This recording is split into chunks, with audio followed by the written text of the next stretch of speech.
ভারত সরকারের কৃষি মন্ত্রক ও দূরদর্শন শান্তিনিকেতন নিবেদিত কৃষি দর্শন অনুষ্ঠানে আপনাদের স্বাগত জানাই। কৃষি দর্শন অনুষ্ঠান আপনারা দেখছেন আজ বেশ কিছুদিন ধরে, অনেক দিন ধরে। প্রত্যেক দিনই বিভিন্ন বিষয় নিয়ে আলোচনা হয়, কৃষি বিষয়ক বিষয় নিয়ে। নিশ্চয়ই আপনাদের ভালো লাগছে। আর আজকেও আমরা খুব চমৎকার একটা বিষয় নিয়ে আলোচনা করব, গম চাষের মধ্যবর্তীকালীন পরিচর্যা। আমাদের সঙ্গে আছেন গোপাল চন্দ্র মান, সহ কৃষি অধিকর্তা, বীজ সংশিতকরণ, মুর্শিদাবাদ। নমস্কার। গম তো লাগানো হয়ে গেছে বেশ কিছুদিন আগে, এখনো কাটারও দেরি আছে। এই যে মধ্যবর্তীকালীন একটা পরিচর্যা, সেটা কিভাবে নিতে হবে প্রথমেই জানবো। ধরুন গম আমরা লাগিয়ে ফেলেছি অলরেডি, আমাদের মাঠে গম রয়েছে এবং গমের মাঝামাঝি যে পরিচর্যাগুলো রয়েছে তার মধ্যে সারের যে চাপান প্রয়োগের ব্যাপার রয়েছে, জলসেচের ব্যাপার রয়েছে, কিছু আগাছা দমনের ব্যবস্থাপনা রয়েছে এবং রোগ ও পোকা দমন বা নিয়ন্ত্রণের ব্যবস্থাপনা রয়েছে।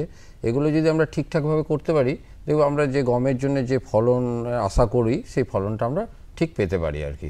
এই সবগুলোর ওপরই গম চাষের ফলনটা নির্ভর করে। তো এগুলো সমস্ত কিছুর ওপরই আমরা গম চাষের যে আসল ফলন যেটা পাওয়ার কথা সেটা আমরা পেতে পারি। সার প্রয়োগ তো, অর্থাৎ মূল সারটা প্রয়োগ হয়ে গেছে। এখন আর সার প্রয়োগের জন্য কি কি ব্যবস্থাপনা নিতে হবে? এখন ধরুন আমাদের যা অবস্থা, সেখানে আমরা চাপান সার হিসেবে প্রয়োগ করব। চাপান সার দুটো, বিশেষ করে নাইট্রোজেন গঠিত সার এবং পটাশ গঠিত সার, সেটাই আমরা চাপান সার হিসেবে প্রয়োগ করি। নাইট্রোজেন গঠিত সার চাপান হিসাবে দুবার প্রয়োগ করা যায়। একটা হচ্ছে 20 থেকে 21 দিনের মাথায়, আর একটা হচ্ছে 40 থেকে 42 দিনের মাথায়। এবং 20 থেকে 21 দিনের মাথায় যদি প্রয়োগ করা হয়ে যায়, তাহলে আমাকে 40 থেকে 42 দিনের মাথায় একবার প্রয়োগ করতে হবে। এছাড়া পটাশ সার যদি আমার একবারে মূল সার হিসাবে প্রয়োগ করা হয়ে যায় তাহলে ভালো, না হলে কিন্তু মূল চাপান সার হিসাবে আমরা ওই 20 থেকে 21 দিনের মাথায় আমরা একবার প্রয়োগ করে নিতে পারি।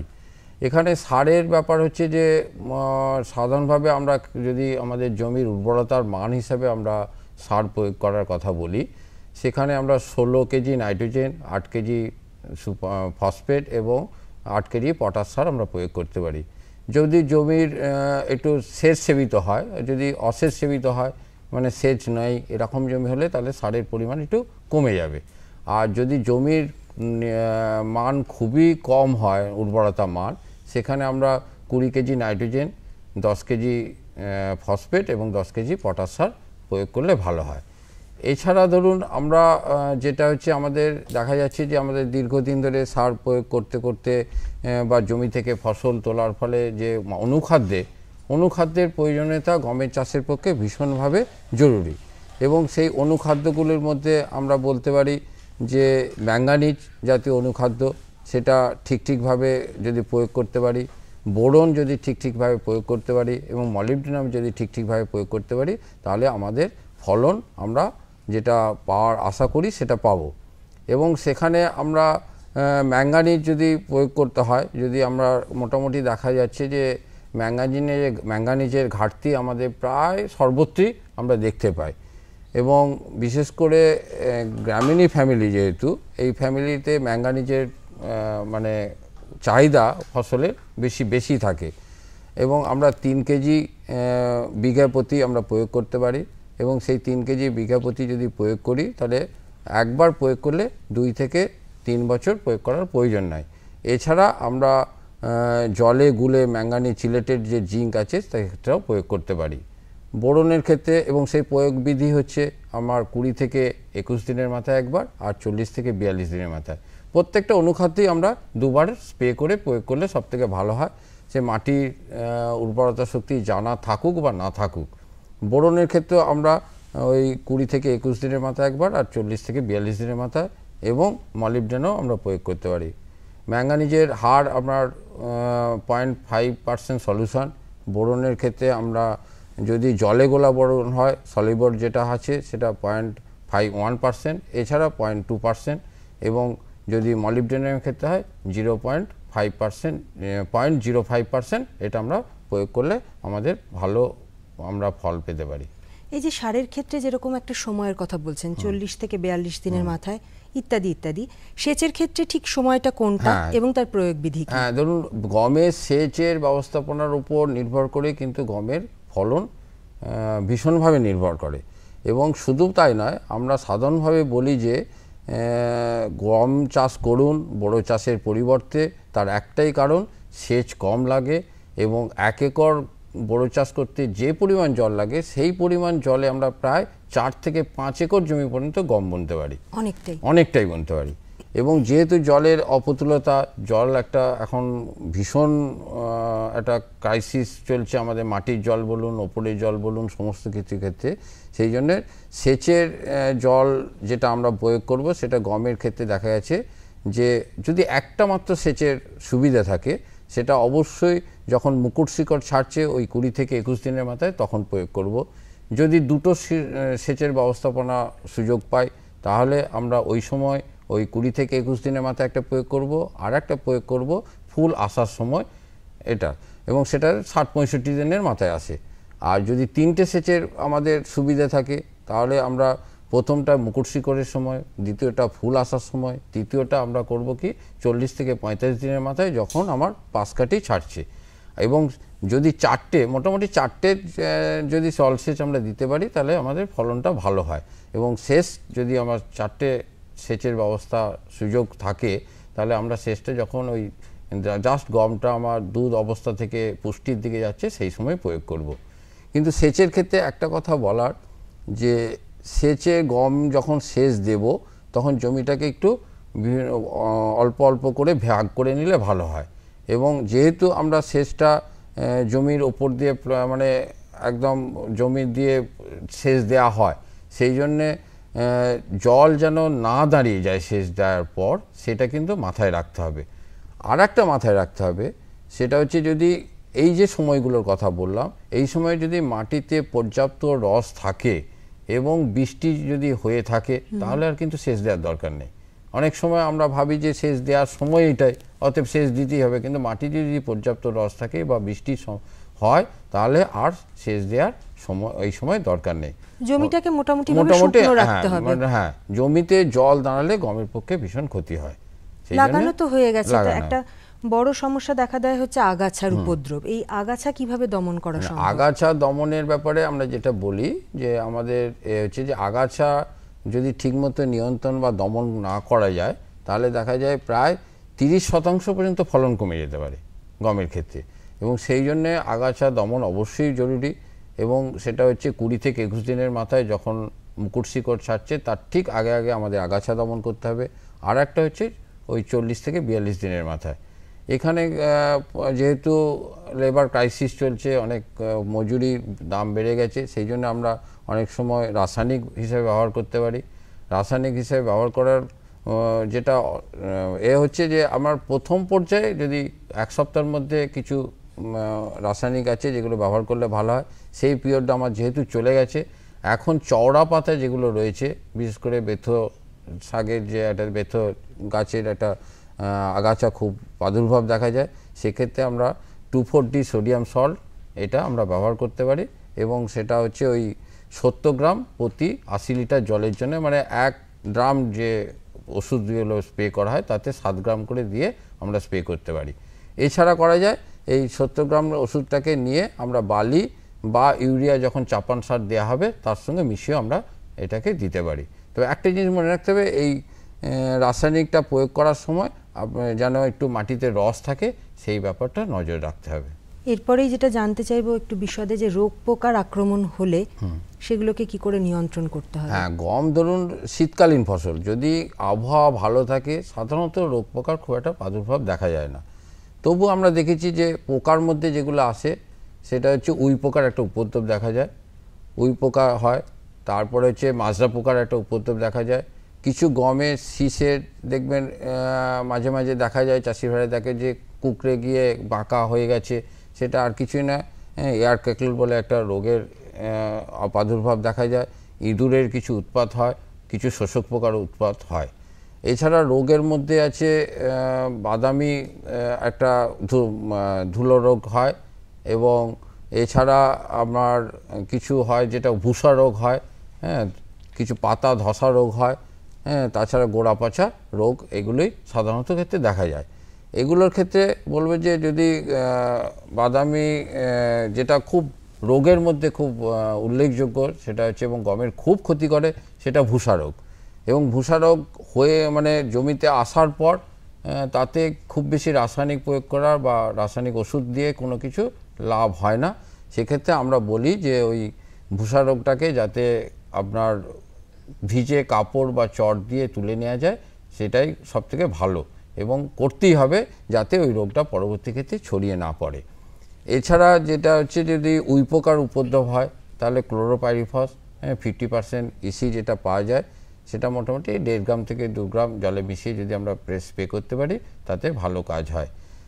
আর যেটা এয়ার ক্যাকল যেটা হয় দেখা যায় সেটা নিমাটোডের জন্য হয়, এবং সেই নিমাটোডের যে প্রবলেমটা হয় সেই নিমাটোডের ক্ষেত্রে আমরা বলি যে ওই পোকা যেটা যখন উপদ্রব দেখা যায় তখন যে শীষটা বাঁকা হয়ে যায় এবং শীষটা পরিষ্কার বোঝা যায় যে শীষটার পুষ্ট লাভ হবে না, তখন ওই শীষগুলোকে তুলে নিয়ে আলাদাভাবে পুড়িয়ে ফেলতে পারলে ভালো হয়। এছাড়া যখন প্রাথমিক পর্যায়ে করতে পারলে বীজ শোধন করলে, যেটি আশা করি সমস্ত চাষি ভাইরা বীজ শোধন করেছেন এবং পুষ্ট বীজ লাগিয়েছেন, সেক্ষেত্রে এই উপদ্রবগুলো অনেকটা কমে যাবে। এছাড়া যে বাদামি যেটা আপনার মরচে পড়া যে রোগটা হয়, সেটা ওই পাতাটা প্রথমে একটুখানি ভিজে ভিজে মতো হয়, তারপরে তার উপর একটা বাদামি রঙের ডাস্ট পড়ে, এবং সেটা আস্তে আস্তে যখন দেখা যায় যে একটু গরম পড়ে তখনই হয়। এবং সেক্ষেত্রে আমরা বলি যে 0.2% জিঙ্ক বা ম্যাঙ্গানিজ ডাইক্লোরোথায়োমেট যদি আমরা স্প্রে করতে পারি, এবং পরপর মোটামুটি 10-12 দিন পরপর যদি 3-4টে স্প্রে করা যায়, তাহলে আমাদের অনেকটা উপকার হয়ে যায়। আলোচনার একদম শেষে এসে গেছি, যেটা খুব জরুরি একটা বিষয় এখনো বাকি রয়েছে জানবো আপনার কাছ থেকে, যে গম কাটার পর তাকে সংরক্ষণ করা কিন্তু একটা খুব বড় জিনিস, সেটা কিভাবে করবেন কৃষক বন্ধুরা? কৃষক বন্ধুদের যেটা বলবো যে বীজ সংরক্ষণ দুটো হয়, একটা হচ্ছে বীজ সংরক্ষণ হয়, একটা ফসল সংরক্ষণ হয় খাদ্যের জন্য। বীজ সংরক্ষণের জন্য চাষি ভাইদের একটু মনে রাখতে হবে যে যে জমিতে আপনার ওই ভুসা রোগ হয়েছে সেই জমির বীজ কখনই নেবেন না। এবং এছাড়া যে সংরক্ষণ যে পদ্ধতি রয়েছে সে পদ্ধতি খুব সহজ পদ্ধতি, বিশেষ করে নিম পাতা গুঁড়ো যদি মিশিয়ে আমরা গমের সঙ্গে রাখতে পারি, যদি হলুদের গুঁড়ো ওই গমের সঙ্গে মিশিয়ে রাখতে পারি, বা লঙ্কার গুঁড়ো যদি মিশিয়ে রাখতে পারি, তাহলে আমার ভালো থাকে। এছাড়াও দেখা যায় যে আমরা যখন যেখানে রাখবো সেই রাখার পাত্রটা যেন পরিষ্কার পরিচ্ছন্ন হয়, এবং সেই ক্ষেত্রে যে ঘরে রাখবো সেই ঘরকেও যদি আমরা ম্যালাথিয়ন দিয়ে 100 মিলিলিটার এবং 100 স্কোয়ার ফিট এলাকায় যদি আমরা ভালো করে স্প্রে করি, সেগুলোকে পরিষ্কার পরিচ্ছন্ন করে রাখতে পারি, তাহলে দেখা যাবে যে আমাদের এই রাখার প্রবলেম এবং খুব একটা সমস্যা থাকে না।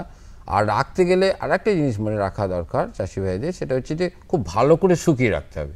সেই শুকানোর পদ্ধতি আমরা যদি বলি যে খুব সহজ, যেটা দাঁতে চাপ দিয়ে দেখা যাবে কট করে ভেঙে যাচ্ছে বা কেটে যাচ্ছে, এই অবস্থায় যদি হয় তাহলেই কিন্তু শুকানো আদর্শ হয়, এবং সেই অবস্থায় রাখলে গম অনেক দিন পর্যন্ত ভালো থাকা যায়। আর মাঝে মাঝে রোদে দেওয়া। ধন্যবাদ আপনাকে। চমৎকার একটি আলোচনা উপহার দিয়েছেন গোপাল চন্দ্র মান। আর কৃষক বন্ধুদের বলবো, যারা আজকের অনুষ্ঠান শুনলেন, আপনারা তো কৃষি বিশেষজ্ঞের কথা নিশ্চয়ই শুনেছেন মন দিয়ে। যারা গম লাগিয়েছেন তাদের কয়েকটা কথা মাথায় রাখতেই হবে। জমিকে খুব ভালো করে পর্যবেক্ষণ করুন, আগাছা নিয়ন্ত্রণ করুন, এবং রোগ পোকার আক্রমণ হলে যা যা কৃষি বিশেষজ্ঞ বলেছেন সেই ব্যবস্থাপনা যদি একটু গ্রহণ করেন, তাহলে ফলনের ক্ষেত্রে আপনাদের আর হতাশ হতে হবে না। এই নাও আর কিছু বাস। আরে এটা কি ভাই, এতটুকু রাসায়নিক সার? কৃষিকাজ ছাড়ছো কি? কৃষিকাজ নয়, বোকামি ছাড়ছি। মাটির পরীক্ষা করিয়েছি। এখন তো দাদা যতটা প্রয়োজন ততটাই সার জমিতে দেব। হ্যাঁ, কৃষক ভাই আজই নিজের জেলার কাছের জমি পরীক্ষার গবেষণাগারে মাটির পরীক্ষা অবশ্যই করান। আর মাটিতে পুষ্টিকর পদার্থ, আর্দ্রতা এবং গাছপালার বিকাশ অনুযায়ী প্রয়োজন মতো পুষ্টিকর পদার্থ দিন। আর হ্যাঁ, মাটিতে গন্ধক, দস্তা, বোরনের মতো সূক্ষ্ম পুষ্টিকর পদার্থ সম্পর্কে জানতে ভুলবেন না। সার আর জৈবিক সারের সঠিক ব্যবহারে জমির উর্বরতা বজায় থাকে, উৎপাদনশীলতা বাড়ায়, খরচ কমায় আর মূল্যবান বিদেশি মুদ্রা বাঁচাতে সাহায্য করে। আর হ্যাঁ, ধীরে ধীরে নাইট্রোজেন সরবরাহকারী সার যেমন নিমযুক্ত ইউরিয়াকে অগ্রাধিকার দিন, আর ইউরিয়া পাতার উপর ছড়িয়ে দিন। আরে বাহ, তুই তো সত্যিই বুদ্ধিমান হয়ে গেছিস রে। বিশদে জানতে যোগাযোগ করুন জেলা কৃষি আধিকারিক বা কিষাণ কল সেন্টার।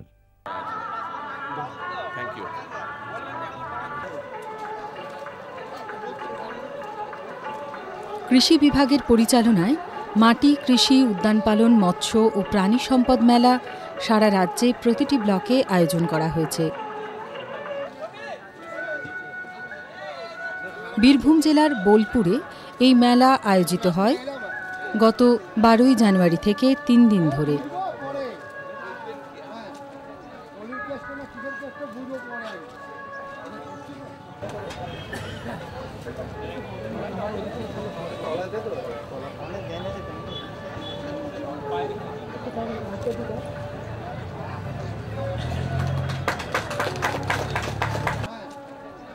উদ্বোধনী অনুষ্ঠানে উপস্থিত ছিলেন মৎস্যমন্ত্রী চন্দ্রনাথ সিংহ।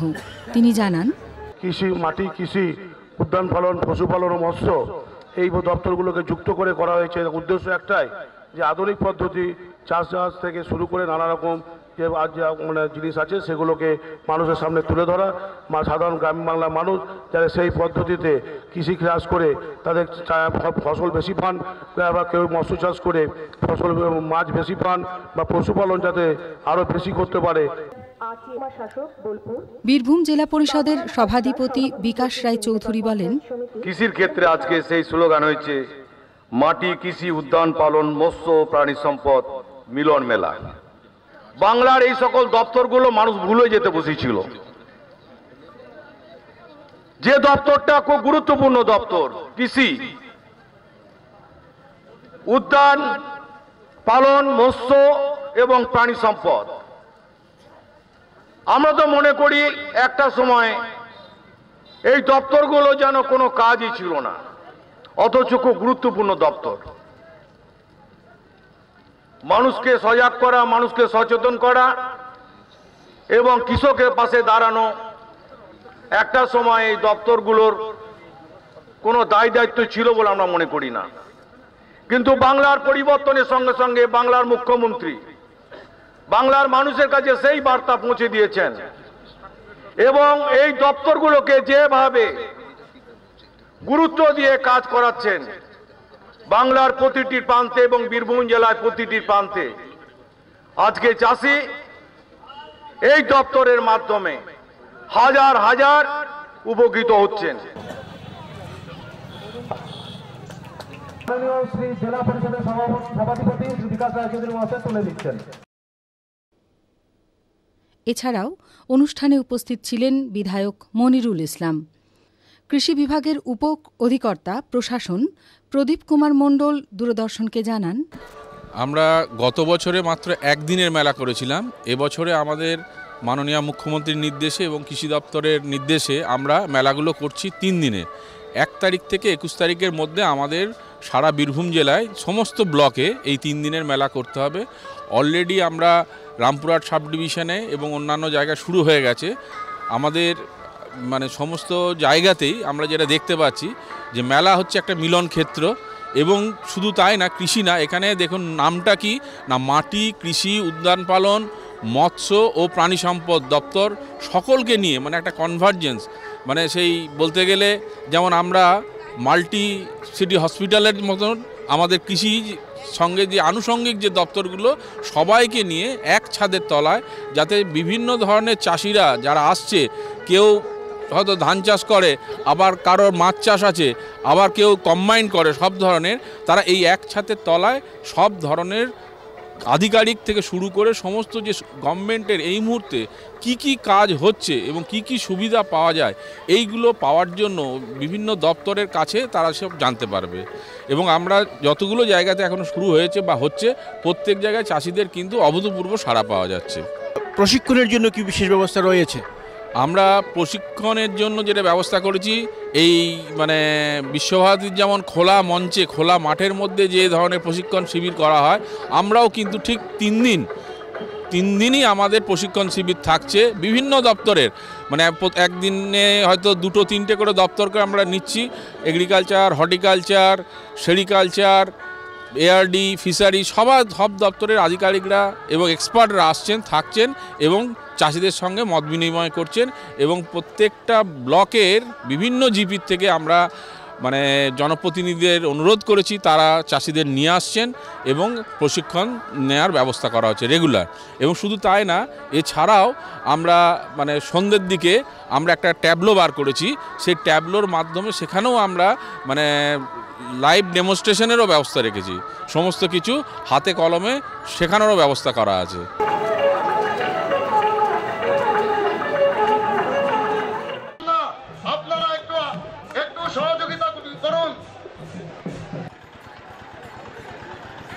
বর্ধমানের কালনা মহকুমার পূর্বস্থলী ১ নম্বর ব্লকের শ্রীরামপুরে গত ১২ই জানুয়ারি শুরু হয়েছে ১৪তম কৃষি, আদিবাসী ও লোক সংস্কৃতি মেলা।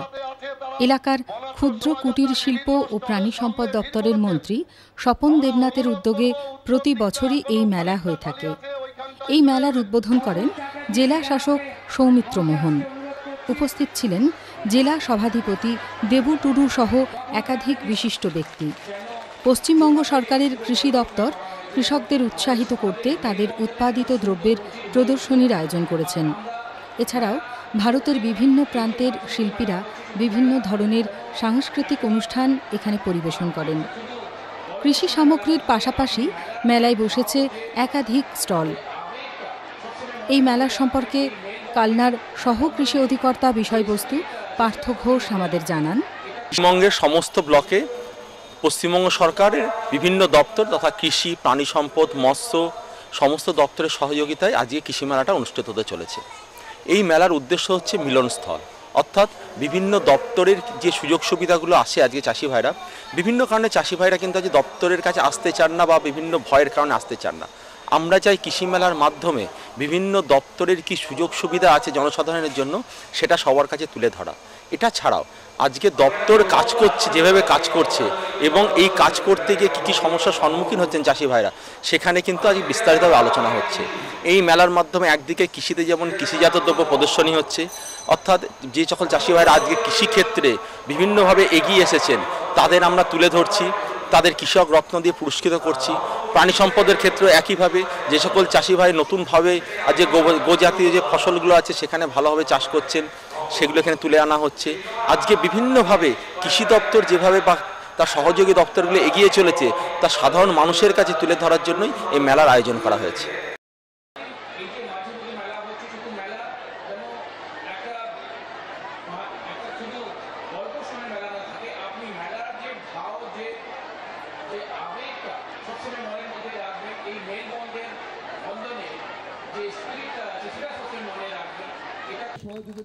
বর্ধমান জেলার আউশগ্রাম ২ নম্বর ব্লকের কৃষি মেলা আয়োজিত হয় ভেদিয়া গ্রামে। উদ্বোধন করেন বর্ধমান জেলার জেলা সভাধিপতি দেবু টুডু। গোটা পশ্চিমবাংলায় আমাদের মামাটি মানুষ সরকারের মুখ্যমন্ত্রী মমতা ব্যানার্জির নির্দেশে প্রত্যেকটি ব্লকে কৃষি, মাটি, পানি সম্পদ মেলা অনুষ্ঠিত হচ্ছে। একটাই উদ্দেশ্য সরকারের, আমাদের মুখ্যমন্ত্রীর উদ্দেশ্য যে ভারতবর্ষ যে কৃষি প্রধান দেশ, তার মধ্যে পশ্চিমবাংলার অন্যতম কৃষি প্রধান রাজ্য, সেই কৃষিটাকে যাতে আরও বৈজ্ঞানিক পদ্ধতিতে, বৈজ্ঞানিক ভিত্তিতে মানে কৃষক তার ফসলটা একদম এখনকার যে বৈজ্ঞানিক ভিত্তি সেই ভিত্তিতে উৎপাদন করা যায় এবং কৃষিটা শিল্পে যাতে পরিণত করা যায়। হাজার হাজার বেকার বাংলায় সেই কৃষি শিল্পের মাধ্যমে যাতে কর্মসংস্থান হয়, সেই জন্যে আমাদের নেত্রী মমতা ব্যানার্জি মুখ্যমন্ত্রী চেষ্টা করছেন গোটা বাংলায় কৃষিটাকে শিল্পের পর্যায়ে নিয়ে যেতে এবং কৃষির মাধ্যমে ব্যাপক মানুষের যাতে কর্মসংস্থান হয়, সেই উদ্দেশ্যেই এই কৃষি সম্বন্ধে সচেতন করার লক্ষ্যে এই মেলাগুলো হচ্ছে, যাতে মানুষ সচেতন হয়। মানুষ এটা যে প্রশিক্ষণ শিবিরগুলো হচ্ছে এর মাধ্যমে কৃষিটাকে আরোভাবে উন্নতি কিভাবে করা যায় তার জন্য সরকার চেষ্টা করছে বদ্ধপরিকর আমাদের মুখ্যমন্ত্রী মমতা ব্যানার্জি। বর্ধমান জেলার জন্য বিশেষ কি পরিকল্পনা নেওয়া হচ্ছে? বর্ধমান জেলার জন্য আপনারা জানেন কৃষিক্ষেত্রে এখন আমরা যেগুলো দরকার সার থেকে শুরু করে আমরা কৃষকদের ভর্তুকি এবং সমস্ত যন্ত্রপাতি, কৃষি যন্ত্রপাতি ফ্রিতে দেওয়া হচ্ছে, এক একটা কৃষককে ফ্রিতে সমস্ত যন্ত্রপাতি দেওয়া হচ্ছে, কৃষি ঋণ দেওয়া হচ্ছে, সবাইকার কিষাণ ক্রেডিট কার্ড গোটা বর্ধমান জেলায় প্রায় বেশিরভাগ ক্ষেত্রে হয়ে গেছে, প্রায় বাকি নেই বললেই চলে, অল্প কিছু লোকের বাকি আছে। কিষাণ ক্রেডিট কার্ডের মাধ্যমে তারা সুবিধা পাচ্ছে। চাষবাস আরও যাতে কৃষিকাজ উন্নতি হয়, বর্ধমান জেলা তো পশ্চিমবাংলার মধ্যে শস্য ভাণ্ডার, আমরা এই ভাণ্ডারটাকে আরও কি করে সমৃদ্ধ করা যায় এবং পশ্চিমবাংলার কৃষিটাকে কিভাবে ভারতবর্ষের সেরা করা যায়, আমাদের মুখ্যমন্ত্রী মমতা ব্যানার্জি চেষ্টা করছেন এবং কৃষিক্ষেত্রে বাজেট বাড়িয়ে দিয়েছেন। মানে জল সরবরাহ থেকে আপনার এবছর ডিবিসি থেকে আমরা ব্যাপক জল দিচ্ছি যাতে বোরো চাষটা ঠিকমতো হয়। 4-5 গুণ বেশি জল দেওয়া হচ্ছে এবার, যার ফলে চাষটা ভালো হবে, ধানটা বোরো ধানটা হবে এবং অন্যান্য চাষ খরিফ শস্যর চাষও ভালো হবে এবং আগামী দিনে বর্ধমান জেলা কিন্তু গোটা পশ্চিমবাংলাকে পথ দেখাবে কৃষিক্ষেত্রে।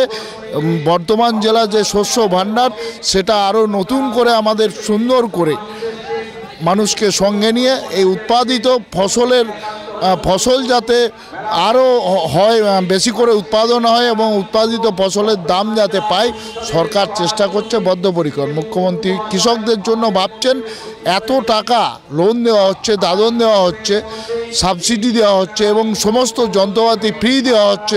এটা বাংলার মানুষ ভাবতে পারেনি, বর্ধমান জেলার মানুষ ভাবতে পারেনি যে এত কৃষি যন্ত্রপাতি বিনামূল্যে দেওয়া হচ্ছে এগ্রিকালচার দপ্তর থেকে। এই জন্যে ধন্যবাদ জানাই, আমি সভাধিপতি হিসেবে মুখ্যমন্ত্রীকে ধন্যবাদ জানাই যে গোটা রাজ্যে যে কর্মযজ্ঞ চলছে কৃষিক্ষেত্রে, কৃষকদের জন্য যে কর্মযজ্ঞ চালাচ্ছেন, সেই জন্য ধন্যবাদ জানাই। আমরা বর্ধমান জেলা পরিষদ বদ্ধপরিকর, মমতা ব্যানার্জি যে স্বপ্ন দেখছেন কৃষিটাকে শিল্প পর্যায়ে নিয়ে যাওয়ার, সেই চেষ্টা আমরা করব। 11ই জানুয়ারি থেকে 3 দিন ধরে এই মেলায় কৃষকদের জন্য ছিল নানান বিনোদন এবং কৃষি বিষয়ক আলোচনা।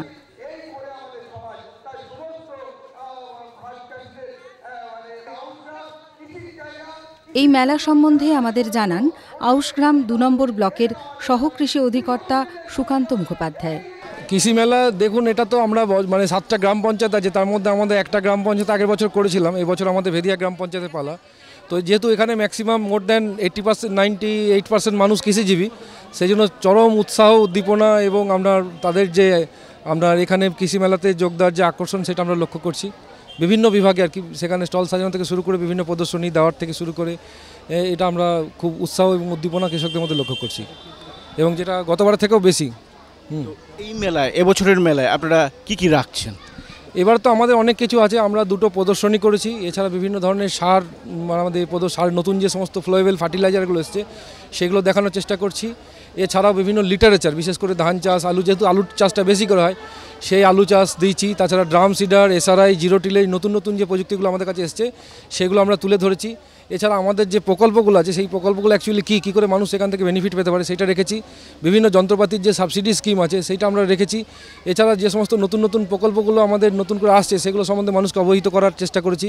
বিভিন্ন প্রদর্শনীর মাধ্যমে মানুষদেরকে পুরস্কৃত করার চেষ্টা করছি এখানে। এছাড়া আমাদের যে সাবেকি যে এগ্রিকালচার এবং আমাদের যে আধুনিক এগ্রিকালচার, তার মধ্যে যে ফারাক এবং ডিস্টেন্স সেটা আমরা তুলে ধরার চেষ্টা করেছি। এছাড়া বিভিন্ন সাংস্কৃতিক অনুষ্ঠান আমরা রেখেছি, সেগুলো কৃষি সম্বন্ধীয় বা যেখানে মাটির গন্ধ আছে, যেখানে আপনার মানে প্রাণ আছে, সেই সমস্ত প্রোগ্রামগুলো আমরা তুলে ধরার চেষ্টা করছি। কেমন লাগছে আমাদের অনুষ্ঠান আমাদের চিঠি লিখে জানান। চিঠি লেখার ঠিকানা কৃষি দর্শন, অধিকর্তা দূরদর্শন কেন্দ্র, শান্তিনিকেতন, শান্তিনিকেতন, সূচক 731235।